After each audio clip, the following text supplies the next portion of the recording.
YouTube, Niner Empire, what is going down? Welcome back to another video. So Brock Purdy learned a valuable lesson after the Week 7 loss to the Cleveland Browns, and he talked about this in his post-game press conference after the game in Cleveland on last Sunday. And basically, the valuable lesson that he learned was leadership. Before we get really into what was said and whatnot, Brock Purdy has been a great leader for the 49ers team. Pretty much his entirety of being the starting quarterback for the 49ers. But he mentioned how on Sunday when some of the top guys went down, like Debo and Christian McCaffrey and those types of guys, he mentioned that he could have been a better leader in terms of helping the guys out that were coming in, filling in for the injured players like McCaffrey, Trent Williams, Debo Samuel.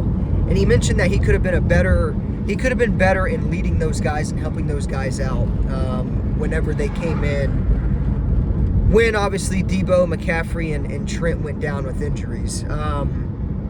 Brock Purdy, like I said, is one of them types of players where he already went, since he's been the starting quarterback for the San Francisco 49ers, he has been nothing short of a great leader.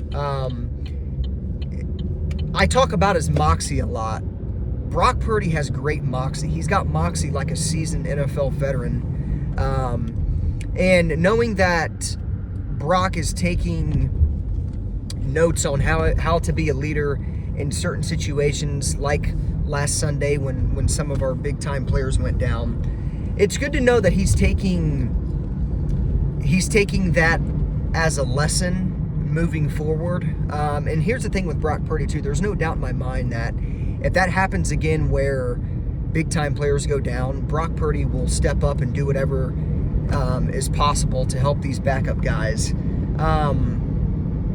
do their jobs correctly. So, for Brock Purdy, like I said, he's already got great moxie. He's got moxie like a seasoned NFL veteran quarterback. And I think that's going to help Brock Purdy in the long run. He's only going to get better at leadership, but it's good that, he's taken accountability for the loss on Sunday, even though it really wasn't all of his fault, even though he didn't have, his best game. Probably one of his worst games starting for the 49ers. So, look, with Brock Purdy, I think he's in a situation where, you have to look at it in Brock Purdy's shoes. He's in an offense that is so high-powered, that's good from top to bottom. There's not a weakness on the 49ers offense. But he's also in a situation, too, where there's pressure. There's pressure of performing with, the players that the 49ers have on their offense. There's pressure of setting that standard. There's a standard for 49ers football right now, and that standard is way up here.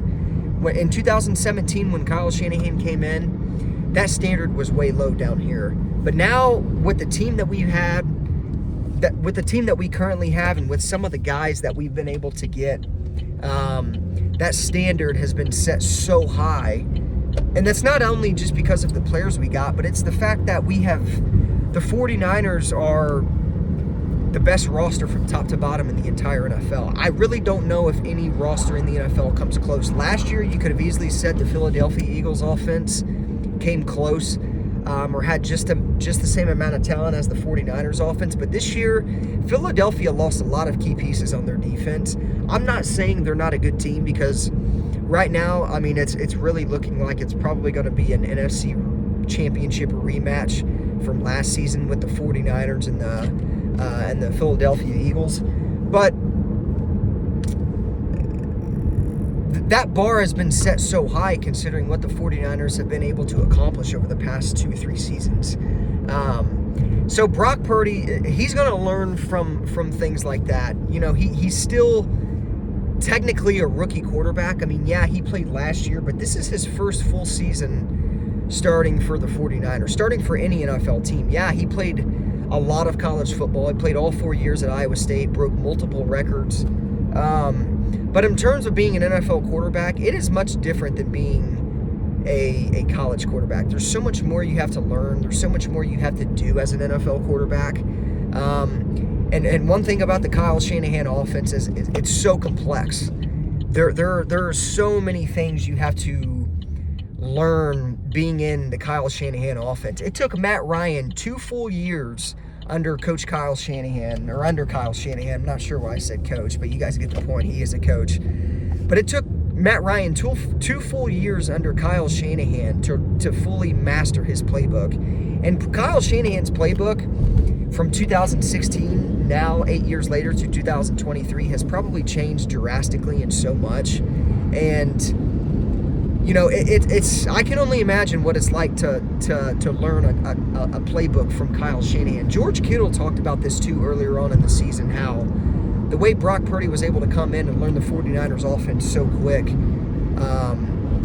you know, was impressive in its own. And yeah, I mean, the Shanahan offense is complex. We understand how complicated it is to learn that offense. It actually may have not been George Kittle that said that.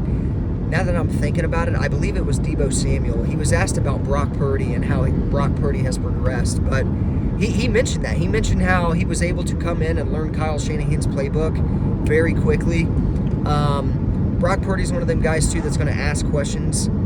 He's one of them guys that is going to, if he messes up on a play in practice or whatnot, he's going to continue to practice that play until he fully masters that. So Brock Purdy, there's nothing to worry about. Like I said, it's one of them things where Brock Purdy is in a situation where the bar has been set so high. He's going to learn things like being a leader. And it's not that Brock Purdy isn't a leader, but I'm just saying he's going to learn things as the season progresses and as, you know, he continues to be a starting quarterback in the NFL about leadership and kind of taking his leadership to the next level. So Brock Purdy learned a valuable lesson moving forward. I know he's going to continue to be a great leader. As he gets older, especially, he's going to continue to improve on being a leader. But I think for right now, for being the last pick in the NFL draft, Brock Purdy's been nothing short of a great leader. And I think players in the locker room and players in the offense have spoken about that. They've spoken highly of Brock's ability to be a leader in the locker room and whatnot, but Brock was down on himself last week against Cleveland. He felt as if he could have been a better leader to the backups that came in for the injured Deebo, Trent, and Christian. So, yeah, nothing to worry about with Brock Purdy. One thing I loved about Brock Purdy, before I end this video, was he took accountability for that for the loss on Sunday. He completely took the blame for the loss, said he didn't play well at all, and that's why the 49ers lost. Everybody knows Brock Purdy wasn't the reason the 49ers lost, but God, do you love a quarterback that can actually go up there, unlike Justin Fields, go up there and you know, take accountability, even though, yeah, Brock knows he didn't play a good game, but he straight up said, you know, I didn't play good. That's pretty much why we didn't win. He took full blame for that loss. Everybody knows it's not his entire fault for the loss, but you love a quarterback that can do that. So Brock Purdy's only going to get better at leadership and everything mechanic-wise as a quarterback going forward. I can't wait to see it personally. Brock Purdy, highest passer rating in the entire NFL right now. Guy's a leader. He's a badass, and he's only going to get better in the NFL.